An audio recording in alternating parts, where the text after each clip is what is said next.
Aston Villa are the biggest club in the West Midlands. Last winning the league in 1981 and the European Cup in 1982, they have become somewhat of a sleeping giant. They have threatened to wake up at various points in recent history, winning 2 League Cups, reaching 2 FA Cup finals. It wasn't until they suffered relegation that they realised that things at the club would have to get better. After being promoted back to the Premier League in 2019, the club had to re-find its feet, and they were nearly relegated once again. But now established once more in the Premier League, they are ready for the next step. And that's what we are aiming to do as we rebuild Aston Villa. What's going on, guys? Welcome back to the channel and welcome to the Aston Villa rebuild. Today I'm going to be kicking off a brand new series as we jump into the hot seat at Villa Park, the home of the biggest club in the Midlands and one of English football's true sleeping giants. Now, Aston Villa last won the top flight in 1981. They were European champions in 1982, but since then they've had a bit of a rocky path and a roller coaster ride to get to the present day.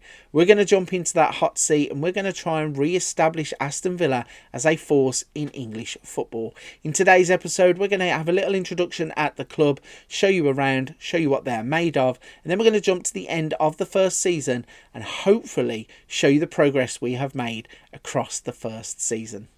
Let's kick off by having a little introduction to the club. Aston Villa, as you can see on screen, are a 3.5-star national reputation team. They have finances which are 3 stars, deemed to be okay. They have a 5-star state-of-the-art training facility at Bodymoor Heath, a 4.5-star youth facility which is deemed to be superb. They have 2 stars for their junior coaching, 3.5 stars for their youth recruitment. The club is currently valued at £502 million and they were founded in 1874. Let's look at their key players then. Their club captain is John McGinn. He is a 27-year-old Scottish international who has become a bit of a fan favourite since signing from Hibernian. Can play anywhere through the middle of the park, and you can see really why he is club captain. Determination, teamwork, work rate. His leadership could probably do with a bit of improving with 10, but as a fan favourite, he's one that can G the fans up and get the players on side when he needs them. Looking at their key player, Diego Carlos, he is a signing that was made by Steven Gerrard. Fortunately for Steven, he was dismissed before he got to see Diego Carlos really play. Got injured in a pre-season game and that has ruled him out for 8 to 9 months, and it means that he still won't be back even after the World Cup. He though is a 4-star current ability, 4-star potential ability, valued at 39 to 43 million pounds, and he's described as a powerful centre-back. Was playing for Seville and his career path took him from Porto to Estoril Praia to Nantes, then on to Seville before signing for Aston Villa. Looking at their hot prospect, that would be Kerr Smith, signed from Dundee United after he played 10 games for them. He's a 17-year-old centre-back who can also play at right-back. He is valued at 11.5 to 18 million pounds and comes with a 5-star potential ability. If we look then at their major honours, you can see their European Cup is there in 1982. They've won the Premier League, wow, the top flight of English football, 7 times. 1894, 1896, 1897, 1899, 1900, 1910 and 1981. Aston Villa were the most successful side in the Victorian era of football. They've won the 7 of the FA Cups, 1887, 1895, 1897, 1905, 1913, 1920 and 1957 was the last time they won the FA Cup, though they have been in 2 recent finals since 2000, I think, 99 maybe, and then around 2015 under Tim Sherwood. They won the UEFA Super Cup once in 1982 after winning the European Cup. They won the Sky Bet Championship twice, which is now the actual championship, which was League Division 2 when they won it, because it was 38 and 60. They have won the Carabao Cup or the League Cup 5 times, as I mentioned in the intro, most recently 1994 and 1996. Then Sky Bet League 1 in 1972, and they have won the Charity Shield once in 1981. They play at Villa Park. It's a stadium that was built in 1897. Its condition is very good, has a capacity of 42,777. So they are a true sleeping giant. Aston Villa are a big club and they are just waiting to be woken up. Moving briefly on, let's have a little look at what Aston Villa's best 11 would be at the start of the save. So starting off with the goalkeeper, we have a World Cup winner in Emi Martinez. We have Luca Dean, Boubacar Kamara, Tyrone Mings and Matty Cash as a back four. You would have Douglas Luiz as a defensive midfielder with Bailey and Buendia as wide players. You would then have Jacob Ramsey and Phil Coutinho in behind Danny Ings. Looking at the strengths at the club, long throws, player partnership between McGinn and Douglas Luiz. Player partnership between Buendia and Watkins. We have youth prospects at the club, including Cameron Archer, Indiana Vasilev and Kerr Smith. Then it's long shots, bravery, goalkeeper depth, defence depth, and then goalkeeper itself and the defence in terms of Dean and Diego Carlos. In terms of the weaknesses at the club, punching tendency for the goalkeepers, transfer budget of 0, we'll get onto that in just a second. Overall depth outside of the first team, penalties, finishing, communication, decisions, one-on-ones and jumping reach. So that's what the best 11 will look like in this form. If we go into the best 11 for Pablo Villa, who is our assistant manager, and you can see that he would pick Emi Martinez as goalkeeper, Dean, Camara, Mings and Cash, Douglas Luiz, Leon Bailey, Buendia, Coutinho, Ramsey and Ings. So the same starting 11 for both our assistant manager and the best 11 at the club. Looking at some of the youngsters coming through then, Sinisalo in goal, Crisane, I think that says, Ben Crisane at left back, Josh Feeney, Kerr Smith, Kessler, need to see what his surname is, Kesler Hayden at right back. We have Lindley in with Douglas Luiz, McBride, Declan Frith, Aaron Ramsey alongside Jacob Ramsey, Simpson with Coutinho and Rory Wilson up top. If we go into the squad, let's break this down then and see what we have in terms of players. So we have Emi Martinez, Jed Steer and Robin Olsen as goalkeepers. Diego Carlos, Ezri Konza, Jan Badnarek on loan. Tyrone Mings, Courtney House. We then have Matty Cash, Frederick Gilbert as right backs. Dendonka, Callum Chambers, Kamara as defensive midfielders, or some of those can play as defenders. We'll have Ashley Young as a right or left midfielder. Can't say I'm too thrilled with having an ageing player such as Ashley Young in the squad. He might not be there come the end of the season. We got Luca Dean. Augustinson is on loan also. Marvelous Nakamba, Douglas Luiz, John McGinn, Jacob Ramsey, Emi Buendia, Morgan Sanson. They are all midfielders that we can rely on through the centre. Then we've got a few players out on loan. So Bertrand Traore is currently out on loan, but we've got Leon Bailey, Phil Coutinho, Ollie Watkins and Danny Ings. So not the biggest squad at all. We probably are going to need to sign a few players. But as always, in these rebuilds, we will not have the first transfer window on, which means that when we go to look at the finances in just a second, it will say that there is 0 because there is nothing for the first transfer window as we cannot sign anybody. But it will start to develop as the save goes on. And the first signings that we will make in January. Looking at it, as I said, I think we're going to need a striker. Centre of the park seems fine. We might need cover for a winger. Centre backs we have a lot of, with Carlos, Konza, Bednarak, Mings, House, even Callum Chambers and Kamara can play in there. Goalkeeper is sound. We're not going to need to replace Emi Martinez at all. Maybe we could move one or two of these midfielders on and try and free up some funds in terms of getting players in. Players that I'm really looking forward to seeing how they develop are Jacob Ramsey. Also to see what happens with Danny Ings. Obviously, he was a very good player at Liverpool, suffered with some injuries. We then have a few players that are maybe in the dev centre, if we have a little look at that quickly. So we've got Kerr Smith, another centre-back who is a 5-star potential player. Cameron Archer, who is a striker, might get promoted to the first team just for a bit of depth and cup competitions. And Indiana Vasilev, he's a under-21s goalkeeper. Under-21 striker. I don't know why I thought he was a goalkeeper. He's a striker who also could get promoted to the first team if we need some squad depth.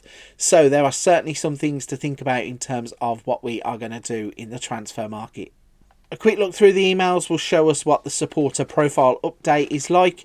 You can see their supporter profile is hardcore 10%, core 36%, family 18%, fair weather 18%, corporate 2% and casual 16%. Supporter influence on the board is low. Social media 1.6 million followers. Season ticket holders 30,000 and season ticket waiting list is 41,925. Looking at the supporter culture and expectations, they want the team in the top half of the Premier League. They want to play attacking football, play entertaining football, get the better of our rivals Birmingham City if we play against them, get the better of our rivals West Bromwich Albion if we play against them, and finish above Wolves in the league for the rivalry. If we go to the club vision and expectations meeting, which we have already agreed to, they in the first season want us to play entertaining football, do not sign players over the age of 28, sign players under the age of 23 for the first team, sign players to sell for a profit, work within the wage budget, and then 5-year plan going forward. We want to become an established Premier League team, be competitive in the FA Cup and the League Cup, and then going forwards, record a Premier League top half finish. I get a contract renewal at the end of the 23-24 season, and I want to work towards qualifying for the Europa League going forwards. The last thing to look at then before we jump forwards to the end of the first season is the tactic we are going to play. Now, I have done a video on this tactic. If you want to download it and try it for yourself, there is a video already on the channel. But the one we are going to start off with is the FM23 4.4 Terminator V3. It's basically a 4-3-3 or a 4-5-1. It kind of hybrids between the two. It's got a positive mentality. If we have a little look at what our best 11 would be, if we pick without restrictions, we can see that our assistant manager is going to go for Martinez, Dean, Carlos, Bednarek and Cash, McGinn, Bailey, Buendia, Ramsey, Coutinho and Ings. Now what I'm hoping to do is use the quality creative players that we have in the middle of the park to supply Danny Ings. He's more than capable of scoring a lot of goals when he is fully fit. He has had injury issues in the past. We also are going to look at creative players to come in from the wings, and we're going to really try and use Ramsey and Coutinho's creativity. Also want to try and be solid at the back. We have wing backs on support and ball playing defenders on defend. We have a sweeper keeper on attack because it is Martinez. So that is pretty much everything covered. We can't make any transfers in the first transfer window, but there will be some in January. So let's jump to the end of the first season and show you how we've got on.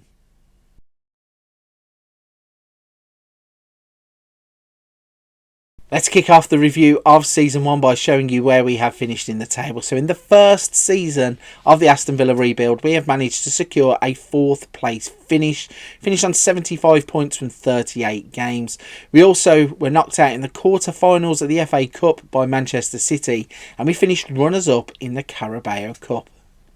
But before we show you how we got on in the Premier League and the Carabao Cup in a bit more detail, we're first going to run over some of the transfers from the first season. As I said, we had the transfer window shut for the first part, so that summer window was closed. We had to wait until January before we could start doing some wheeling dealing. And once the window became open, we started to move some players out of the club and recruit some new players to come in. So starting off, as always, with the players that left the club, you can see the first of which was DJ Campton Sturridge. He went to Oxford for 39,500. Calum McBride went to Linfield for 43,500, and Seb Revan joined Crewe for 3,100. The first big transfer to happen was Callum Chambers going to Crystal Palace for £20 million. Now, it was a deal that kind of cropped up. I didn't push it. He didn't ask for it.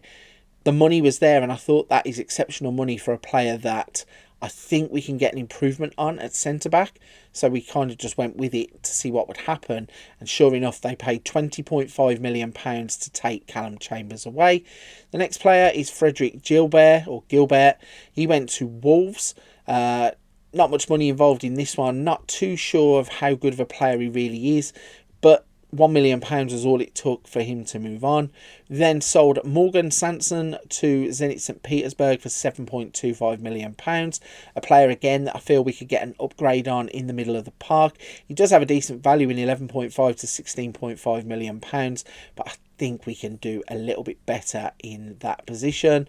Marvelous and Camber joining him at Zenit St. Petersburg. The odd man out really as the defensive midfielder. Douglas Luiz and John McGinn getting most of the game time meant that McCamber wasn't playing football. He asked to leave. He went with his mate to Zenit. We then sold Ollie Watkins to Ajax. Now this one is a bit of a left field move. It was either Ings or Watkins that was going to move on, and we'll show you why in just a second with our first signing. But we felt we could get more for Watkins, and when Ajax come along, we could get him out of the English League as well. It meant that he couldn't really come back to haunt us unless we qualify for the Champions League and play against Ajax in the future. So yeah, tough decision, and I know a lot of Aston Villa fans will probably be shouting, no, why have you sold him? It was purely down to the fact that we wanted a bit more cash, and I had already signed a replacement for the long term. The next player to leave was Miles Sona going to Weldstone on a free transfer, and then Josh Lane was the last player to leave the club going to Barnet. So as I said, we have let go of a few first teamers. Let's show you the players that we signed to replace them. So the first one is Dion Drena Belko. He is a 6'5" Croatian striker, 21 years old, and he has a bit of buzz about him in this game. This is the first time that I have signed him. I have missed out in previous games where he has moved on. I've seen him at teams like Liverpool and Barcelona. So I thought if we go and sign him, have him, Ings, and maybe Cameron Archer as our three options at the top of the pitch, when it comes further on down the line, if we need to buy another striker, it won't be as bad as having to replace Watkins in the long term. Danny Ings will still be at the club, and then we'll have Belko too. So it's a player that I'm looking forward to seeing how he can develop. If he develops like I've seen him in other games, he's going to be an absolute monster. The next player that we set about signing was Leo Ostigard. Now, I felt Villa were a little bit soft at centre-back, even though when I run through the squad earlier on, there was a lot of centre-backs. I don't think there was that much quality in what the centre-backs were. So look out in Season 2 for even more shuffles at this position, because I think it's where Villa are most vulnerable. We then signed Florian Grilic. He is a 27-year-old Austrian who we signed from Ajax. Absolutely fantastic for what we want. He can play as a defender, a midfielder, a defensive midfielder, an attacking midfielder, can play wide left, can play wide right. Absolute gadget player, and I think that he could just step straight into our first team. The next player that we signed, I'm quite excited about this one. Seen him on a few Wonder Kids lists. It's Lyle Abada. Now, trying to keep these as realistic as possible. Aston Villa obviously wouldn't go out and just beat Real Madrid to the signing of Endrick, so I haven't done that in the game. Trying to kind of go off of the reputation of players that I know of, and also using the scouting reports. Lyle Abada fitted both. I understood, or I've seen him play for Celtic in real life. I've also seen him pop up in scout reports. Both of them say that he's absolutely fantastic in the game. The one caveat with Lyle Abada is that we actually are retraining him. We play with a right midfielder instead of a right winger or attacking midfielder on the right, which means that he's having to adapt into our system rather than the other way around. But looking at his numbers, you can see he still has a brilliant first season. The next player we signed was Junior Sambaya. He is a right back who is just basically cover in case Matty Cash gets injured. Also, for the money that we paid, it's not a big outlay, so if it doesn't work out, we can move him on for relatively cheap. Agreed to come in as a squad player, but has really not been used very much. And the final player that we signed in that part of the window was Artur Henrique, and he is exactly the same as Sambaya, but on the left-hand side. Brazilian, 29 years old. Cover for left back, can play further up the pitch too, so he has two positions that we would use, either the left wing back or the left midfielder, and it was basically down to his experience having played for clubs like Atletico Goianiese, also playing for Ferroviária. Yeah, was a player that just seemed to pop up at the right time. He's played European football at Gil Vicente as well. Yeah, popped up at the right time, popped up on the scouting report, was nice and cheap, got him in, no problems there. The players then that you can see at the bottom are all youth team players. For some reason, it didn't sign all of our youth teamers straight away to contracts, so we had to go through and do that ourselves. Having seen how we spent the money, let's have a little look at the finances. You can see that the club is actually a little bit of a crazy club to manage. In the top left-hand corner, they have an overall balance of £20 million in the red. Not the best. It's not how I would really want to run a rebuild, but the club seem quite sure that they have the money and it's available readily for me to go and spend, because they've given me £53 million in terms of a transfer budget. It's £2.8 million in the wage budget, and we're only spending 2.3. So it seems like the club have cash to burn, but it's a little bit weird. I don't really like looking at that red balance. It don't really sit well with me in terms of the rebuild. Before we go back and break down Season 1's competitions, the last thing to look at is the club vision.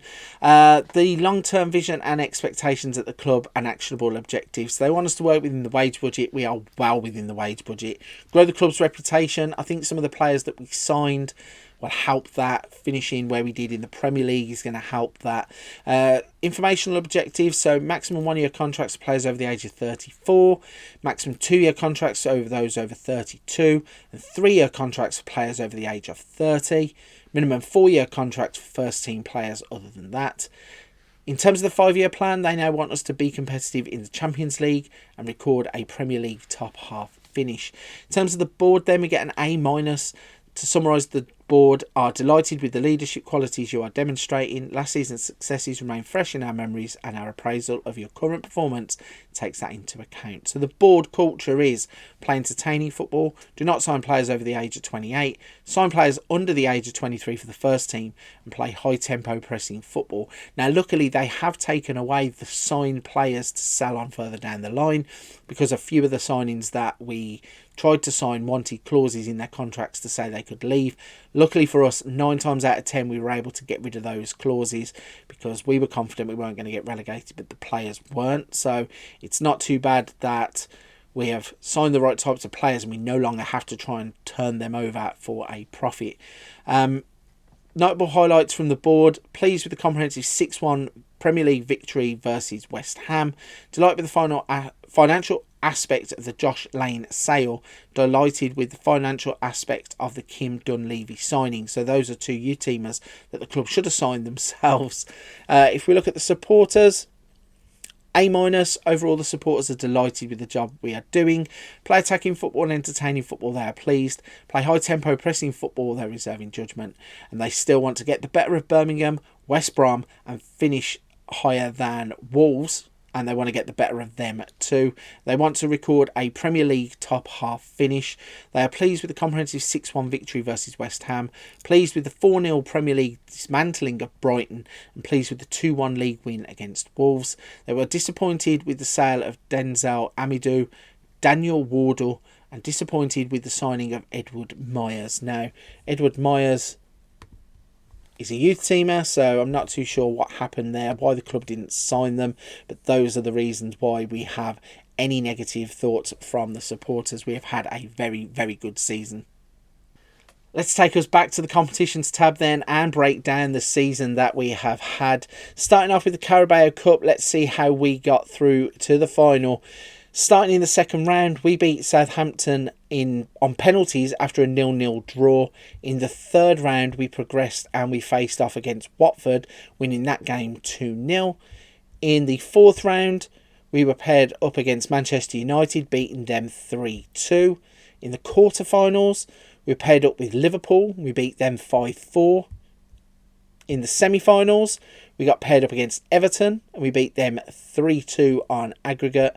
And then finally, we come unstuck in the final, losing 2-1 against Chelsea. So almost getting domestic silverware straight away back at Villa. And as I said, that is the cup they have had most success in the 90s. And that was their most recent trophy that they have won, apart from promotion, which they got a trophy for the playoffs, which shouldn't really count. But yeah, nearly a Carabao Cup in the first season. We were knocked out in the quarterfinals by Manchester City in the Emirates FA Cup.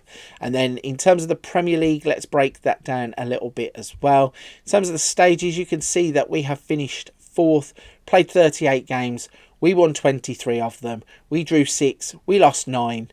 We scored 78 goals, conceded 43, had a goal difference of 35, finished on 75 points. So we were comfortably clear of Arsenal and Chelsea below us, but we were quite a distance between Manchester United, Liverpool and Manchester City, who won the league, with us finishing 16 points behind Manchester City, 15 points behind Liverpool and 9 points behind Manchester United. So even though we finished fourth, we were a long way behind the top three. If we look at the profile screen, then you can see Danny Ings was our top goal scorer with 30 goals. He was our best average rater with 7.34. Buendia got 13 assists.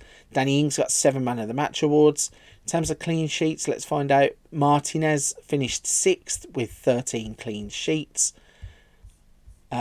Yellow cards, Luca Digne leading the way, Buendia and Cash. So a tactic that is going to rely on discipline from the players.